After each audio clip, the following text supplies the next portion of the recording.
عرفان اللہ کو خبر تھی کہ وہ جو کہہ رہا ہے بالکل درست ہے۔ تاجور جیسے سوشل عورت کے ذاتی اخراجات ہی بہت زیادہ تھے۔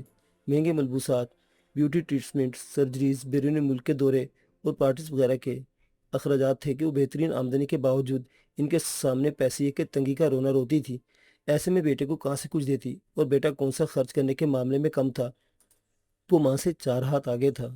میں تمہیں کوئی بزنس سیٹ کرا دوں گا۔ بزنس؟ وہ ہنسا۔ اس کی ہنسی زہر میں بجھی ہوئی تھی۔ آپ کے خیال میں کون سا بزنس کر سکتا ہوں؟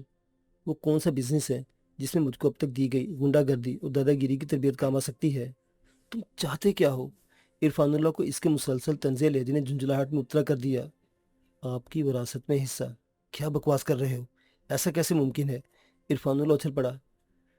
آپ میری ماں سے نکاح کر لیں تو بہت کچھ ممکن ہو سکتا ہے۔ آپ وزیر اعظم بنیں گے تو میری ماں خاتون اول کہلائے گی، اور میں آپ کی نہ صحیح خاتون اول کی بیٹے کی حیثیت سے وزیر اعظم ہوش میں رہ سکوں گا۔ وراثت میں بھی میری ماں کا حصہ ہوگا، اور ماں کو تو میں ہی واحد وارث ہوں نا۔ اس نے اپنے مطالبے سے عرفان اللہ کو ششدر کر دیا۔ اس بےہودہ خیال کو اپنے دماغ سے نکال دو۔ جس عورت سے میں نے جوانی کے جوش میں بھی نکاح نہیں پڑھوایا، اسے اپنے کیریئر کے سٹیج پر گلے کا ڈھول بناؤں گا، ایسا بھول کر بھی مت سوچنا۔ حیرت کو غصے میں ڈھلنے میں زیادہ دیر نہ لگی۔ تو آپ بھی بھول کر مت سوچے گا کہ آپ کی ترقی کے سفر میں بازل کوئی کردار ادا کرے گا۔ اس نے بھی بے مروتی کی انتہا کر دی۔ مجھے ضرورت بھی نہیں ہے تمہاری، میرے پاس تمہارے جیسے بہت ہیں۔ عرفان اللہ کا پارا ہائی ہوا۔ ان میں سے ایک بھی ایسا نہیں جس کا ڈی این اے آپ کے ڈی این اے سے میچ کر جائے۔ اس کے سرد اور پتھریلے لہجے کے اندر چھپی دھمکی نے عرفان اللہ کو سن کر دیا۔ تاجور کت! اس نے دانت کچکچاتے ہوئے تصور میں تاجور کو زیر لب گالی دی اور پیر پٹکتا وہاں سے چلا گیا۔ اسے آتے دیکھ کر مستعد گارڈز میں سے ایک نے جلدی سے آگے بڑھ کر گاڑی کا دروازہ کھولا، جبکہ باقی جلدی جلدی پچھلی کھلے کیبن والی گاڑی میں سوار ہونے لگے۔ اگلے لمحے وہاں گاڑیوں کے پہیوں سے اٹھنے والی دھول اڑ رہی تھی۔ بازل ایک پل کے لیے وہاں کھڑا اس دھول کو دیکھتا رہا، پھر تیزی سے مڑ کر اندر چلا گیا۔ پیک کرو سب کچھ، اسے بھی کھولو، ہمیں ابھی ابھی یہاں سے نکلنا ہے۔ اس نے بشریٰ کی طرف اشارہ کرتے حکم دیا تو اس کے ساتھ ہی تیزی سے حرکت میں آ گئے۔ افراتفری میں ضروری سامان سمیٹ کر وہاں سے نکلتے ہوئے وہ بشریٰ کا پرس وہیں بھول گئے تھے۔ بھول بازل کچھ اور بھی گیا تھا، کچھ ایسا جو آگے چل کر اسے ناقابل تلافی نقصان پہنچانے والا تھا۔